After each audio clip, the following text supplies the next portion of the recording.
마라나타, 내가 매일 기쁘게 순례의 길 걸어가고 계시지요. 특별히 우리가 이제 추수감사주일도 지냈기 때문에 이번 주는 더 감사함으로 순례의 길 걸어가실 줄로 믿습니다. 그러나 영적 싸움이 치열하니까요.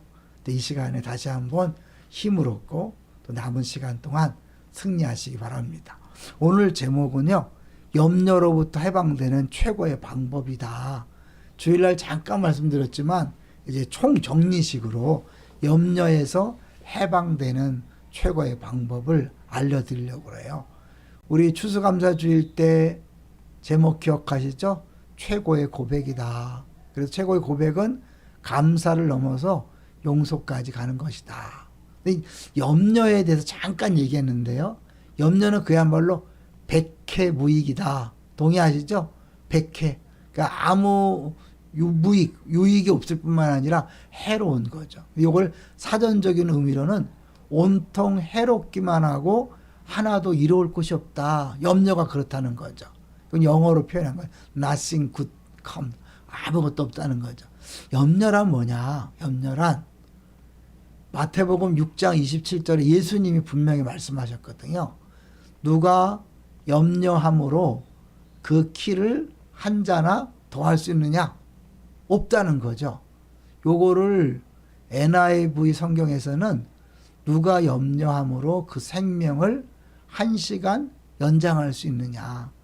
실제로 그 키를 한 자나 더할 수 있느냐 그랬으니까 실제로 이렇게 길이를 연장시키는 것도 불가능하고 또 생명이 늘어나는 것도 불가능하다는 거죠. 그러니까 아무 쓸데없는 무익한 것이 염려죠. 이거 현실에 전혀 영향을 주지 못하는 생각의 한 부분의 뿐이다. 그래서 아무 도움이 되지 않는데 어떤 목사는 이런 표현을 썼더라고요. 염려는 상상 속의 맹수다. 실제는 아니라는 거죠. 꿈속에 나타난 야수다. 나타난 야수. 만화 영화의 포켓몬이다. 그러니까 실제가 아니라는 거죠. 그럼에도 불구하고 우리가 염려에서 벗어나지 못하잖아요. 근데 이게 단순히 아무런 이익이 없는 것에서 끝나는 게 아니라 무지 해로운 거죠. 백해. 어떤 면에서 해로울까요? 예수님께서 마태복음 13장에서 비유를 말씀하실 때요. 좋은 땅에 씨가 떨어지면 100배, 60배, 30배 맺는 게 정상인데 이 염려가 있을 때 그걸 방해한다는 거예요. 가시떨기에 뿌려졌다는 것은 말씀을 들으나 세상의 염려와 재물의 유혹에 말씀이 막혀 결실하지 못하는 자요. 이 염려가 말씀이 열매 맺는 거를 가로막는다는 거죠. 그래서 말씀이 열매 맺지 못하게 하는 거니까 염려는 단순히 아무 이익이 없는 그 선에서 끝나는 게 아니라 우리를 해롭게 하는 거죠. 신앙생활에 치명적인 어려움을 주는 거죠. 왜냐하면 말씀을 듣고 30배, 60배, 100배의 열매를 맺어서 정말 행복한 신앙생활을 할 수 있음에도 불구하고 염려 때문에 그 행복을 못 누리는 거잖아요. 자, 그러면 염려에서 해방되려면 어떻게 해야 될까요? 염려하지 말아야지. 이렇게 내가 염려와 싸우면 절대로 이길 수 없습니다. 늘 얘기하지만 하지 말라 그러면 더 하게 되는 게 인간의 죄성이거든요. 내가 염려하지 않으려고 애쓰잖아요. 그럼 염려가 더 오는 거예요. 잠이 안 올 때 잠자려고 애써 보세요. 더 잠이 안 오잖아요. 승산 없는 싸움을 중지하십시오. 염려와 싸우지 마세요. 그럼 어떡하라는 얘기인가?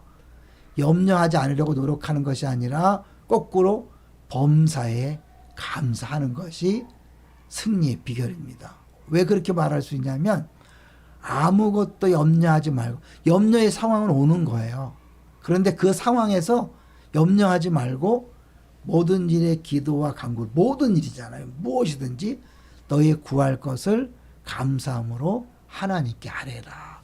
그러니까 우리 염려하는 상황을 보면 뭐가 없기 때문에, 굉장히 두렵기 때문에 그런 상황이 있잖아요. 그럴 때 그걸 내가 막 이겨먹으려고 하지 말고 그냥 그대로 갖고 나오는 거죠. 대신에 징징대지 말고 감사함을 갖고 나오는 거예요. 왜? 하나님이 그런 여건을 줬다는 것은 이제 해결해 주시려고 계획도 있다는 거잖아요. 그 다니엘 기도의 마지막 그 간증 그런 주인공이 안산의 약사라고 그러더라고요. 근데 그분은 일이 생기면 무조건 질문했다 그러잖아요. 하나님께. 근데 그건 뭐냐면 하나님이 질문할 수밖에 없는 상황을 줬다면 답을 갖고 계신 거니까 기쁨으로 나가서 질문하면 되는 거잖아요. 우리가 염려할 만한 상황이 왔을 때 거기서 막 염려하지 않으려고 애쓰는 게 아니라 그냥 그대로 갖고 주 앞에 나오는 거죠. 그런데 감사함으로 갖고 나오는 거죠. 그럴 때 그리하면 모든 지각에 뛰어난 하나님의 평강이 그리스도 예수 안에서 너의 마음과 생각을 지키시리라. 좀 전에도 헤세드 우리 워십팀하고 같이 식사하고 나눴는데요. 집사님 한 분이 그냥 그렇게 행복하대요. 하나님 주시는 거죠. 그러니까 우리가요, 분명히 상황은 어렵지만 하나님 앞에 감사함으로 나아가서 기도할 때 생각지 못한 신기한 말도 안 되는 그 지각이 뛰어나는 거잖아요. 이해가 안 되는 거죠. 모든 지각에 뛰어난 하나님의 평강은 편안한 마음을 넘어서서 부족함이 없는 상태니까 만족함이 오는 거죠. 그럴 때 무슨 염려는 저절로 사라지는 거죠. 예. 그러므로 염려하여 이르기를, 그러니까 우리가 보통 염려하는 것이 예수님 볼 때 무엇을 먹을까, 무엇을 마실까, 무엇을 입을까, 이런 것이라는 거의 이제 우리 생활에 필요한 건데, 그런 것들은 다 이방인들이 구하는 것이다. 하나님을 왕으로 섬기지 않는 하나님 나라 백성이 아닌 다른 세상 나라 사람들이 구하는 거죠. 왜? 그들은 자기가 자기 인생을 책임져야 되니까. 근데 우리는 하나님 왕이니까 왕은 당연히 보호하고 공급해야 될 의무가 있는 거예요. 그러니까 하나님, 내가 너희들의 왕이다. 당연히 너희들을 책임질 것이다. 근데 예수님이 단순히 왕으로서뿐만 아니라 너희 하늘 아버지께서, 그러니까 예수님께서 하나님을 아버지라고 말씀하시면서 아버지는 자녀에게 이 모든 것이 있어야 할 줄을 당연히 아신다. 그러니까 이건 당연히 주는 거다. 어떤 부모가 자녀 먹을 거, 입을 거, 마실 거 책임 안 지냐. 세상 부모들도 책임진다면 하늘의 아버지는 당연히 책임진다는 거죠. 근데 그거를 염려하지 말고, 그래도 염려가 오잖아요. 그죠? 당장에 먹을 게 없고 마실 게 없을 것 같은 상황이면, 그럼 그때 불평 원망하지 말고 바로 주님, 지금 먹을 게 없네요. 마실 게 없네요. 언제 주실 거죠? 이렇게.